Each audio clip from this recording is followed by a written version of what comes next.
Hey guys, how are you? I am Sarita. Friends, I hope आप सभी अच्छे होंगे। चलिए स्टार्ट करते हैं। आज हम हिंदी के टॉपिक में फ्रेंड्स आपको पढ़ा चुके हैं, संधि पढ़ा रहे थे। तो संधि में कुछ चीज़ें थी जो समझना ज़रूरी था कि स्वर संधि समझने के लिए स्वर के बारे में, व्यंजन संधि के लिए व्यंजन के बारे में। तो दोस्तों, मेरा एक वीडियो है जिसमें कि मैं स्वर, व्यंजन और व्यंजनों के प्रकार, उसमें मतलब सारा कुछ एक साथ ही इंक्लूड कर दिए हैं और उससे रिलेटेड एक एमसीक्यूज़ भी दिखाए हैं। शायद आप लोग पिछली वीडियो में जाके देखिएगा, काफ़ी पिछला वीडियो है। तो वो सारे एक साथ हो गए हैं, इसलिए मैं एक अलग अलग से वीडियो बना रही हूँ। स्वर का बना चुकी हूँ दोस्तों, वर्णमाला में स्वर का कहाँ कैसे क्या है। पिछला वीडियो देखिएगा, स्वर के बारे में आपको पता चलेगा। आज का ये वीडियो व्यंजन भेद, अर्थ एवं उसका महत्व पर है। व्यंजन में दोस्तों, जैसे कि व्यंजन का वर्गीकरण होगा, उच्चारण स्थान के बारे में आप जान पाएंगे और घोष, अघोष, अल्पप्राण, महाप्राण, ये सब भी आप जान पाएंगे। तो चलिए स्टार्ट करते हैं दोस्तों आज का वीडियो। व्यंजन भेद, अर्थ एवं महत्व, जैसा कि आप स्क्रीन पर देख पा रहे हैं दोस्तों। तो देखिए क्या है, व्यंजन के बारे में जानेंगे आज। स्वरों की सहायता से बोले जाने वाले वर्ण व्यंजन कहलाते हैं। जैसा कि आप जानते हैं, स्वर स्वतंत्र होते हैं। स्वरों में किसी की सहायता नहीं होती, सहायता की आवश्यकता नहीं होती उच्चारण के लिए। स्वर स्वतंत्र होते हैं। लेकिन व्यंजन व्यंजन जो होते हैं वो स्वरों की सहायता से ही बोले जाते हैं। तो स्वरों की सहायता से बोले जाने वाले वर्ड जो है व्यंजन कहलाते हैं। जिन ध्वनियों का उच्चारण करते समय श्वास मुख के किसी स्थान विशेष को, अब कौन कौन सा स्थान विशेष होता है, तालु, मूर्धा, ओष्ठ, दंत, कंठ, ये सब होता है, तो इन्हें टच करता है, आदि को स्पर्श करते हुए निकलते हैं, तो वे व्यंजन कहलाते हैं। परंपरागत रूप से दोस्तों जानते रहिएगा, व्यंजनों की संख्या जो है 33 मानी गई है। तो व्यंजनों की संख्या 33, ये नोट कीजिएगा। और व्यंजन होते कौन से हैं? स्वरों की सहायता से बोले जाते हैं। स्वरों की सहायता से बोले जाते हैं, व्यंजन कहलाते हैं। स्वा उच्चारण करते समय जो ध्वनियाँ होती हैं, वर्ड ध्वनियाँ होती हैं, और उनके उच्चारण के समय श्वास मुख के किसी न किसी स्थान पर टच करती है। कहाँ? तालु, मूर्धा, दो, ओष्ठ, दंत, यहाँ टच करती है। तो उस हिसाब से उसके अकॉर्डिंग बनता है कि आप उच्चारण स्थान, उसको हम कहते हैं कि जहाँ टच करता है वो उस उच्चारण स्थान होता है। आगे देखेंगे तो आप देखिएगा परंपरागत स्वरूप है जो व्यंजनों की संख्या 33 है। चलिए दोस्तों आगे बढ़ेंगे। व्यंजनों का वर्गीकरण। तो दोस्तों छोटा सा वीडियो है, व्यंजन के बारे में जानिएगा जरूर। व्यंजन से आपके कम से कम 2 से 3 क्वेश्चन बन जाते हैं, नहीं तो 2 क्वेश्चन तो बनता ही है। तो आप इसको, ये आपके लिए इंपॉर्टेंट है हर एग्जाम के पॉइंट ऑफ व्यू से। तो व्यंजनों का वर्गीकरण कैसे होता है? व्यंजनों के उच्चारण की दृष्टि से हम 2 आधार पर विभाजित कर सकते हैं। कौन कौन सा? उच्चारण स्थान एक होता है, तो पहला है उच्चारण स्थान। उच्चारण स्थान के बारे में जानिए। और दूसरा दूसरा आपका हो जाता है दोस्तों, देखिए ये सारा कुछ आज आपको देखने को मिलेगा। और वर्णों के उच्चारण भाग, प्रयत्न वगैरह, प्रयत्न के बारे में भी हम जानेंगे। तो पहला क्या है? उच्चारण स्थान। व्यंजन ध्वनियों का उच्चारण करते समय किसी श्वास वायु किसी न किसी मुख अवयव से अवश्य टकराती है, जैसा कि मैंने अभी बताया। तो जब टकराती है तो मुख अवयव को उच्चारण स्थान कहते हैं। जहाँ से टकराती है उसे हम उच्चारण स्थान कहते हैं। अब इसी के आधार पर व्यंजनों का वर्गीकरण किया जाता है। आगे आप देख पाएंगे दोस्तों, कंठ से। कंठ जो है उसी को हम कहते हैं गले से। कंठ ध्वनि होती है गले में, गले से मुख अवयव गले से अगर टकराती है तो वो कंठ कहलाता है। अब क्या क्या होता है उच्चारण जो कि गले से टकराता है, जिसे कि हम कंठ ध्वनि कहते हैं? क, ख, ग, घ, अंग और ह। दोस्तों आप मेरा प्लेलिस्ट में जाएंगे तो मेरे संस्कृत की भी कुछ वीडियोस हम बना रखे हैं। संस्कृत में दोस्तों हम उच्चारण स्थान को काफ़ी अच्छे से डिफाइन कर चुके हैं, वहाँ से भी आप कनेक्ट करके पढ़ सकते हो। कि देखिए एक रूल होता है, अकुह विसर्जनीय नाम कंठ। अकुह विसर्जनीय नाम कंठ के तरीके से अगर आप समझेंगे तो अकुह का अर्थ होता है क, और कु मतलब कुवर्ग। कुवर्ग हम किसको कहते हैं? क वर्ग को बोलते हैं। क वर्ग में आ जाते हैं सभी क, ख, ग, घ, अंग, और ह भी इसमें शामिल होता है। अकु ह विसर्ग निया नाम कंठ, विसर्ग भी होता है उसमें, लेकिन संस्कृत में होता है। तो यहाँ पर हो जाएगा क वर्ग और ह। ये जो है गले से उच्चारण होता है, जिसे हम कंठ ध्वनि कहते हैं। उच्चारण स्थान क्या होगा? कंठ होगा। आगे है तालव्य। उच्चारण स्थान तालव्य होगा। तालु से जो श्वास टकराती है तो उच्चारण होता है। अब कौन से वर्ण होते हैं जो कि टकराते हैं? तो च वर्ग के सभी होंगे और श होगा। तो च वर्ग के सभी, च, छ, ज, झ, इ और श, इनका उच्चारण स्थान जो होता है तालव्य होता है, जो कि तालु से टकरा करके उच्चारण होता है। श्वास वायु तालु से टकराती है तो तालव्य ध्वनि, तालव्य निकलती है। ये ध्वनियाँ च वर्ग और श। अब आगे देखेंगे मूर्धन्य अर्थात मूर्धा भाग से। मूर्धन्य ध्वनियाँ कौन सी होती हैं?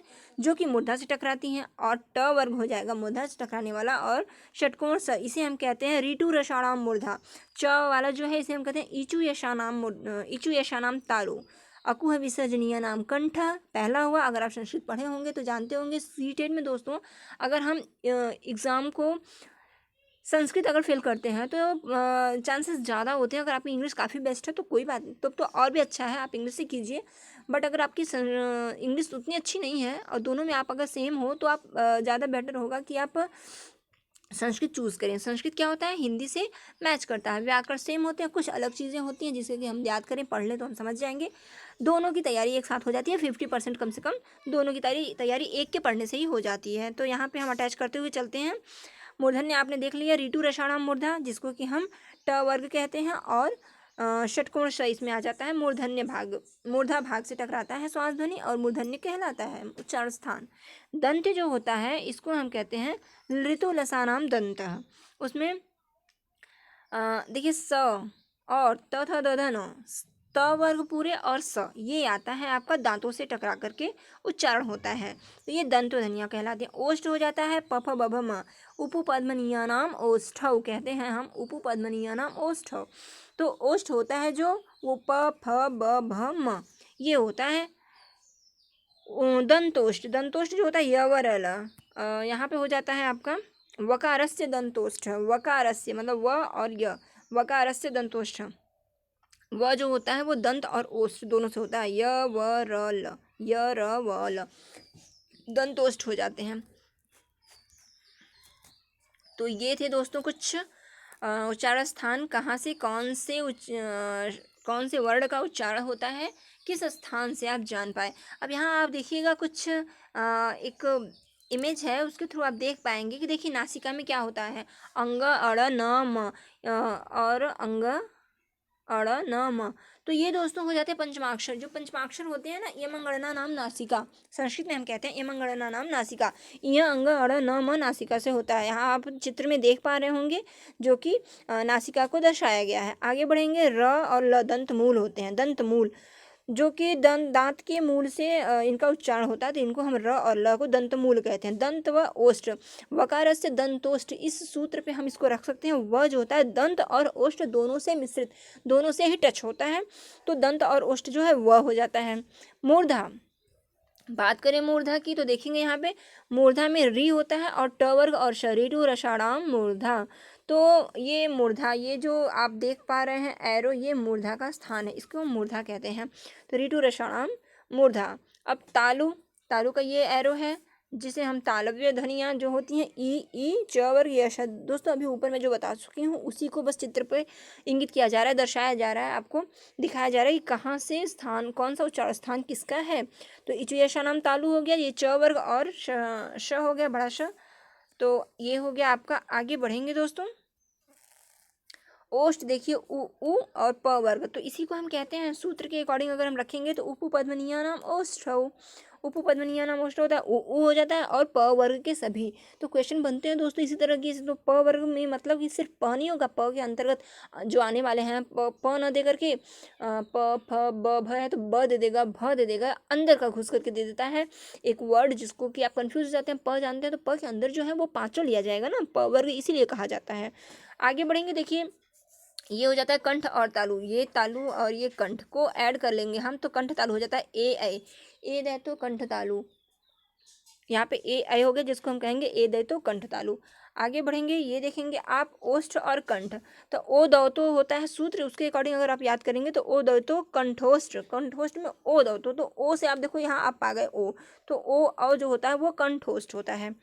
अब यहाँ पर देखिए कंठ से क्या क्या उच्चारण होता है, सिर्फ और सिर्फ कंठ से, जैसा कि हमने सूत्र बताया था अकुह विसर्जनीय नाम कंठ, उस सूत्र से आप याद करेंगे तो अकुह विसर्जनीय नाम अर्थात देखिए ये हो गया क वर्ग, अकुह का मतलब है क वर्ग, क वर्ग में आएंगे आपके क ख ग घ अंग, ये पांचों ध्यान दीजिएगा, ये पांचों जरूर रहेंगे। क वर्ग में सिर्फ क नहीं रहता, उसके अंदर के जो वर्ण होते हैं उसको लेकर के क्वेश्चन बनता है। और आ भी रहेगा, इसीलिए हम बोलते हैं अकुह, पहले तो अ के साथ आ आता है, आ ले लेंगे, अकुह में क वर्ग का पूरा ले लेंगे पांचों और ह हो जाएगा और ये विसर्ग हो गया। तो अकुह विसर्जनीय नाम कंठ के थ्रू हो गया आपका ये कंठ ध्वनि से। अब ये वर्गों के उच्चारण भाग जो थे आपने ये देख लिया। अब आगे हम देखेंगे प्रयत्न, समझेंगे प्रयत्न क्या होता है। देखिए प्रयत्न क्या है, ध्वनियों को उच्चारण में होने वाले, ध्वनियों को उच्चारण में होने वाले जो यत्न होते हैं, प्रयत्न मतलब कोशिश करना, ध्वनि का उच्चारण करने में हम जो प्रयास करते हैं, जो कोशिश करते हैं, उसी को प्रयत्न कहा जाता है। ये 3 प्रकार के होते हैं, कौन कौन से?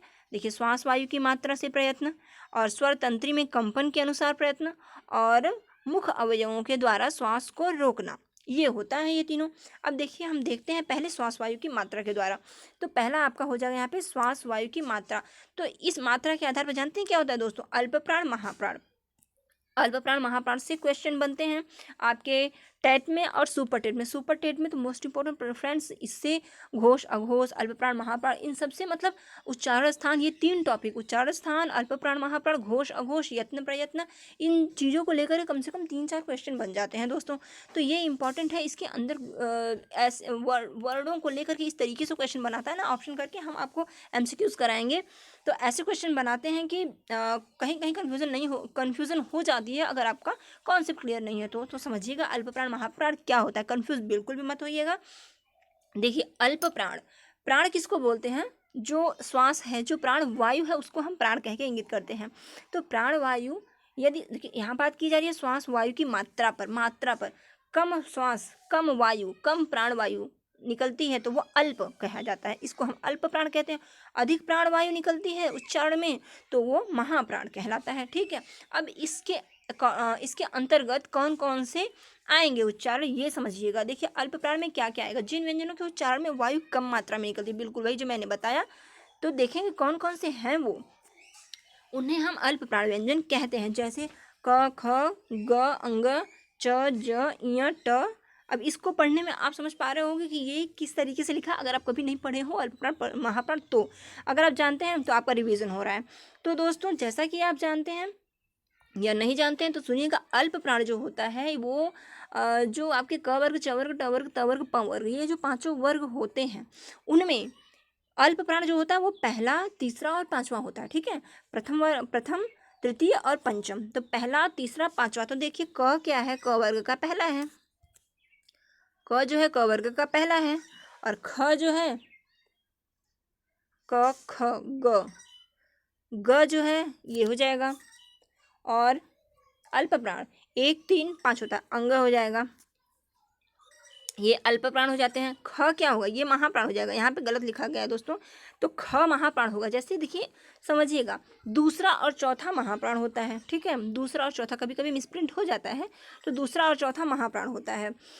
क्योंकि बात की गई श्वास वायु की, तो क बोलने में क नॉर्मली हम बोल रहे हैं थोड़ा सा निकलता है, और ख बोलने में अधिक वायु निकलती है। हाथ को मुख के सामने ऐसे रख करके आप बोल करके देख सकते हैं, क बोलने में बहुत थोड़ी सी वायु आएगी और ख बोलने में उच्चारण में अधिक वायु आएगी। इसी प्रकार ग बोलने में थोड़ा सा और घ बोलने में अधिक, तो घ भी आपका हो जाएगा महाप्राण। तो इस प्रकार अगर हम रूल याद कर लें तो अल्प प्राण के लिए 1 3 5 एंड महाप्राण के लिए 2 and 4, मतलब प्रथम तृतीय पंचम, और महाप्राण के लिए दूसरा चौथा। ठीक, याद कर लीजिए, अल्प प्राण 135 और महाप्राण 24।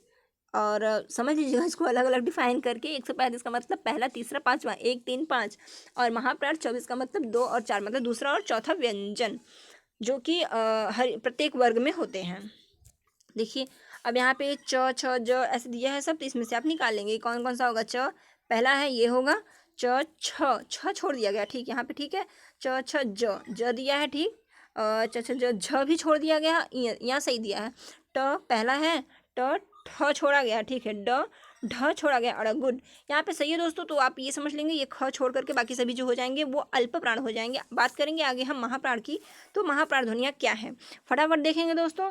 अब हमें तैयारी करना है, जम की तैयारी करना अगले सुपर टेट के लिए या अगली कोई भी कॉम्पिटेटिव एग्जाम के लिए। अगर आप SSC CGL या फिर रेलवे पुलिस भर्ती कोई भी दे रहे हैं तो हिंदी तो आपका इंपॉर्टेंट है ही है। तो देखते चलिए, हिंदी की टॉपिक से आपके कोई क्वेश्चन नहीं छूटेंगे, और जो सोशल साइंस का चल रहा है वीडियो बन रहा है उसमें भी आपको हिस्ट्री ज्योग्राफी के क्वेश्चंस मिल जाते हैं। तो बने रहिएगा हमारे साथ दोस्तों। देखिए कैसा लग रहा है हमारा प्रयास, लाइक जरूर कीजिएगा, कमेंट किया कीजिए कि क्या कुछ कैसे वीडियोस को आगे बढ़ाया जाए, क्या दिया जाए, क्या आपको तैयारी करनी है। इस आपके कहने के अनुसार क्लास को इम्प्रूव करने में थोड़ी सहायता मिलती है। तो आपके कमेंट का स्वागत है, कमेंट कीजिएगा। आगे हम अभी और देखेंगे, उसके पहले अगर आप नए हैं तो सब्सक्राइब जरूर कर लीजिए, बेल आइकन को प्रेस कर दीजिए और आगे बढ़िए। और लगातार बेल आइकन को प्रेस करने से आपको मिलते हैं हमारे डेली के वीडियोज़ तो आगे बढ़ेंगे दोस्तों, तैयारी करते रहेंगे। महाप्राण के बारे में जानेंगे। जिन ध्वनियों के उच्चारण में वायु जो है, श्वास वायु जो है अधिक मात्रा में लगती है, उन्हें महाप्राण कहते हैं। जैसे देखिए दूसरा घ, सॉरी दूसरा यहाँ पे आया घ, फिर घ के बाद देखिए छ और झ, ये सभी जो है दूसरे चौथे दूसरे चौथे दूसरे चौथे होंगे। वर्ग के दूसरे चौथे, क वर्ग का दूसरा चौथा, च वर्ग का दूसरा चौथा, ट वर्ग का, प वर्ग का, ऐसे सबका दूसरा चौथा होगा दोस्तों। इस प्रकार आप समझ पाए होंगे। तो ये हो गया आपका महाप्राण, ठीक है। स्वर तंत्री के कंपन पर आधारित वर्गीकरण। अब देखिए कंपन के अनुसार जो होता है वो ना घोष अघोष होता है।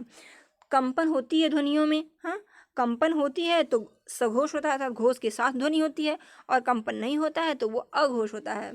ठीक, अब यहाँ पे समझिएगा, गले की स्वर तंत्री जब वायु के वेग से कांप कर जब बजने लगती है, गुंजन होता है, जब स्वर तंत्रियों में झंझनाहट होती है, कंपन होता है या नाद गूंज के आधार पर व्यंजन को हम दो भाग में बांटते हैं। कौन कौन सा? सघोष और अघोष। ठीक, सघोष और अघोष।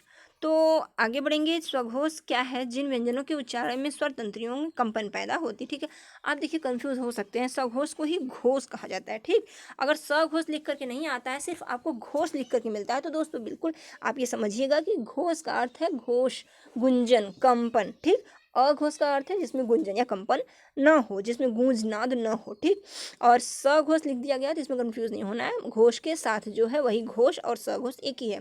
जिन व्यंजनों के उच्चारण में स्वर तंत्रियों में कंपन पैदा होती है उन्हें स्वघोष व्यंजन कहते हैं। जैसे ग, घ, अंग। अब ग बोलने में देखिए ग जो है गूंज के साथ आ रहा है, क नॉर्मली आ रहा है। तो जो सघोष होते हैं इसका भी एक रूल है, इसके भी नंबर हम बना करके ही याद करें, क्योंकि ये भी क वर्ग, च वर्ग, ट वर्ग, त वर्ग, प वर्ग, पांचों वर्गों और जो भी हमारा व्यंजन है उन्हीं को लेकर के होता है। तो व्यंजन के साथ जो होते हैं कौन कौन से होते हैं? देखिए सघोष, बात हो रही है सघोष की, तो सघोष के लिए आपका हो जाएगा दोस्तों तीसरा, चौथा, पांचवा। तीन चार पाँच, पांच व्यंजन होते हैं। तो बताइए पहला दूसरा कहाँ गया? पहला दूसरा जो हो जाएगा आपका अघोष हो जाएगा। ठीक है, आप जो व्यंजन के पांच वर्ग हैं उसमें आप बांट लीजिए, व्यंजन के जो पांच वर्ग हैं उसमें आपके हो जाएंगे पहला, दूसरा, तीसरा, चौथा, पांचवा। ये दोनों आपके हो जाएंगे अघोष, और ये तीनों आपके हो जाएंगे सघोष या घोष। ठीक है, तो तीन चार पाँच का मतलब हुआ वर्ग का तीसरा चौथा पांचवा। आप देख पा रहे होंगे ग, घ, अंग क्या है? तीसरा चौथा पांचवा है। च वर्ग का ज, झ, ञ तीसरा चौथा पांचवा है, और ट वर्ग का ड, ढ, ड़ तीसरा चौथा पांचवा। इसी प्रकार ये सभी भी हैं। अब अघोष की बात करते हैं। उच्चारण में स्वर तंत्रियों में गूंज उत्पन्न नहीं होती, वे अघोष हैं। ठीक, जिनमें घोष नहीं होती। क्या है? पहला दूसरा, पहला दूसरा, पहला दूसरा, प्रत्येक वर्ग का पहला दूसरा, शख श इंक्लूड कर लीजिएगा दोस्तों, प्रत्येक वर्ग का पहला दूसरा और शख स। और इसमें भी हम देखिए यहाँ नहीं लिखा, याद दिलाना हम भूल गए, याद तो मुझे आ ही गया बट उस समय बताना भूल गए। क्या यहाँ पे देखिए होता है इंक्लूड य व र ल, यहाँ पे य व र ल, ये भी जो हैं आपके अंतस्थ व्यंजन, य व र अंतस्थ व्यंजन जो है आपके इसी में ऐड हो जाते हैं। किस में ऐड हो जाते हैं? सघोष में। ठीक है, तो आगे देखेंगे दोस्तों, क, ख, च, छ, ट, ठ ये सभी जो हैं सभी वर्ग के पहले दूसरे, घोष नहीं होता है इसमें, गूंज नहीं होता है इसमें, पहला और दूसरा जो होता है महाप्राण होता है, सॉरी अघोष होता है, और शखश इनके साथ इंक्लूड होता है। ठीक है, आगे बढ़ते हैं। अवयवों के द्वारा, अवरोध द्वारा। देखिए अब जब अवयवों की बात होती है तो अवयव में देखिए क्या आते हैं। ध्वनियों का उच्चारण करते समय हमारी जिह्वा जो है, मुख आदि अवयव प्रत्येक अनेक प्रयत्न करते हैं, इसी आधार पर वर्गीकरण किया जाता है। देखिए स्पर्श जैसे करके उच्चारण होता है, तो जिन व्यंजनों का उच्चारण करते समय हमारे मुख के अवयव जो हैं वो आपस में स्पर्श करते हैं, स्पर्श होता है, छू करके निकलता है जो, वो स्पर्श व्यंजन कहलाता है। जो भी मतलब उच्चारण करते समय जो भी ध्वनि हमारे मुख के अंदर स्पर्श करते हुए छूते हुए निकलती है तो वो स्पर्श व्यंजन कहलाता है। ठीक, देखिए जो कुछ भी मैंने अभी बताया यहाँ पे आपको एक ये चार्ट की तरह मिल रहा है, आप इसका स्क्रीनशॉट जरूर ले लें। अगर आपने अल्पप्राण महाप्राण फर्स्ट टाइम अगर आप पढ़ रहे हो तो ये आपके लिए स्क्रीनशॉट, ये आपके लिए मोस्ट इम्पॉर्टेंट एक इमेज देखिएगा। ये है आपका अल्प प्राण, महाप्राण, अल्प प्राण सघोष, अल्प महाप्राण सघोष और अल्प प्राण नासिक्य सघोष। ठीक है, ये 5 भागों में डिवाइड हुआ है दोस्तों। तो आपके सामने लिखा गया है पूरा कादयो मावसाना अर्थात क से म तक के 25 व्यंजनों की संख्या लिखी गई है। क च ट त प ये चारों वर्ग लिखे गए हैं। क वर्ग, च वर्ग, ट वर्ग, त वर्ग, प वर्ग। ठीक, अब यहाँ आप देखेंगे अघोष, पहला दूसरा मैंने बताया ना अघोष, तो देखिए ये दोनों अघोष हैं। ठीक, और तीसरा चौथा पांचवा मैंने बताया सघोष, तो देखिए तीसरा चौथा पांचवा सघोष है नासिक्य के साथ। ध्यान दीजिएगा, पंचमाक्षर जो होते हैं इयम गणना नाम नासिका, ये नासिक्य व्यंजन होते हैं, तो ये नासिक्य सघोष कहेंगे, नासिक्य अल्प प्राण कहे जाएंगे। 1 3 5 अल्प प्राण भी होता है। ऊपर देखिए जो मैं समझा चुकी हूँ दोस्तों, यही है, आप इसको देखिए, पॉज करके अच्छे से समझिए। ठीक है, पहला दूसरा अघोष, तीसरा चौथा पांचवा सघोष, पंचमाक्षर जो है वो सघोष और अल्प प्राण होने के साथ साथ नासिक्य भी है। और अल्प प्राण की बात करें तो कम ध्वनि होती है। किसमें होती है कम ध्वनि? क और ग और अंग में। तो 1 3 5 1 3 5 करना है आपको। 1 3 5 हो जाएगा आपका अल्प प्राण और 2 4 हो जाएगा आपका महाप्राण।